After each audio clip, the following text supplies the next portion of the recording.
We are so fortunate here on Hometown Living to have with us the incredible Hulk, but really the incredible Lou Ferrigno. Thank you so much for being with us, taking the time out of your busy schedule this weekend.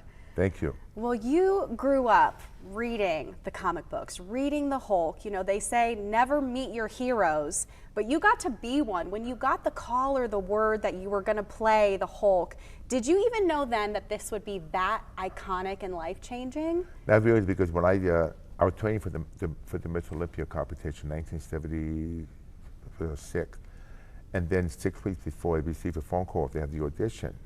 I was holding the phone because at the time they had to reshoot the pilot because they used another actor named Richard Keel who played George in James Bond. He didn't fit the part. So I remember I went down to the set, I was made up, and then I was hired like the next day. But it's amazing that back then the studio was nervous because Captain America Spider-Man failed as a TV series, so they were focusing on my pilot. And I remember I literally worked very hard on the pilot, and then when the show hit the air, it became like an astronomical hit.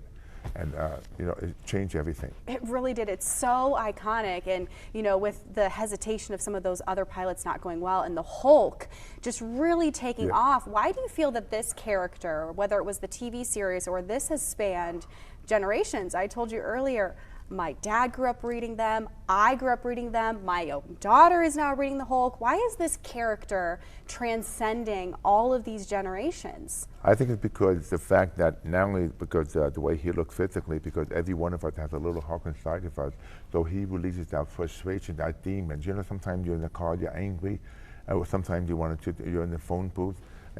But the Hulk does it all for us, and that's why it became such an international, global hit, because every nationality embraces the Hulk because you connect it. Because like Mexico, they call the Hulk Green Man, Green Man. I remember the show first came out; it was insane.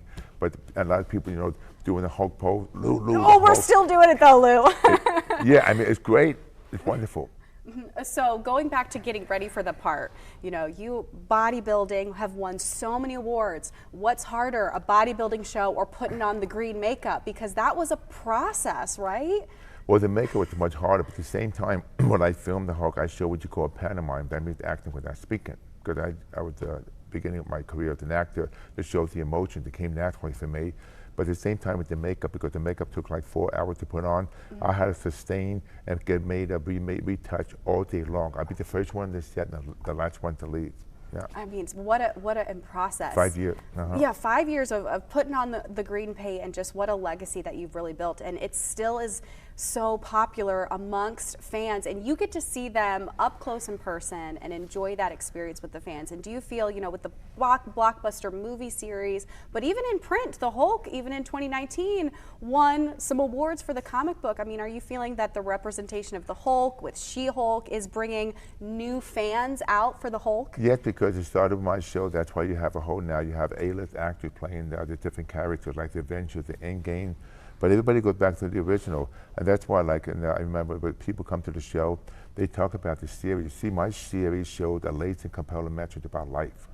So the fans talk about different times how they were affected by the Hulk. And parents tell me, mothers were saying back then how much they hated me because their kids be running around with the green makeup, punching holes in the wall, breaking TV, acting like the Hulk.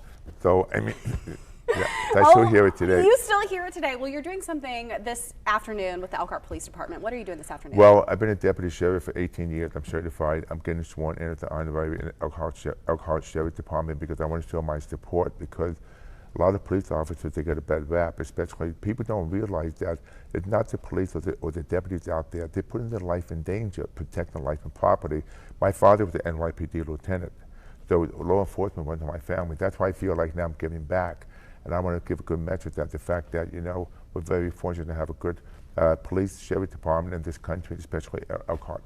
From one hero to the exactly, other, real life to hero. the other heroes. You know, going back to the Hulk, even in reading them as a child, you know, you use some of your childhood experiences, maybe some not so positive childhood experiences, to really bring this character to life. You know, how do you feel that that still resonates with kids? Maybe they're being bullied or picked on, and they might see themselves as an inner hero. I was bullied when I was young because my life was overcoming diversity. I had a severe speech impediment, the hearing issue, but the whole kind of saved my life because, you know, a lot of children, kids, they're obsessed with power.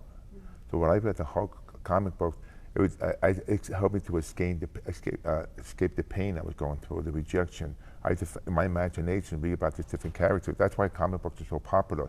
But especially now, people, any person with a disability, they can really read these comics. It's almost like when your imagination, you fantasize of being that character. It's wonderful because that's why now we have the Comic-Con, and people get a chance to meet the heroes in person. Like, I would have given anything if I was a kid to come to a show like this, to get somebody pat me on the shoulder, shake a celebrity's hand. But I know what it means to the fans. And it means a whole lot. So I'm going to shake your hand again because Thank we you. just need to see those two on. I mean, look at that right there. You can meet a larger than life person. Thank you so much. I Thank you. can't believe it. You can meet your heroes tomorrow at the Hall of Heroes Comic-Con. Give them a call. Get those advance tickets, 574-333-3406, or check out hohcomiccon.org. You can follow them on Facebook. Goes back to support the museum, and also there's a way to support the Boys and Girls Clubs of Elkhart County at the event as well. So come on out, meet your heroes. It's going to be a great weekend. Come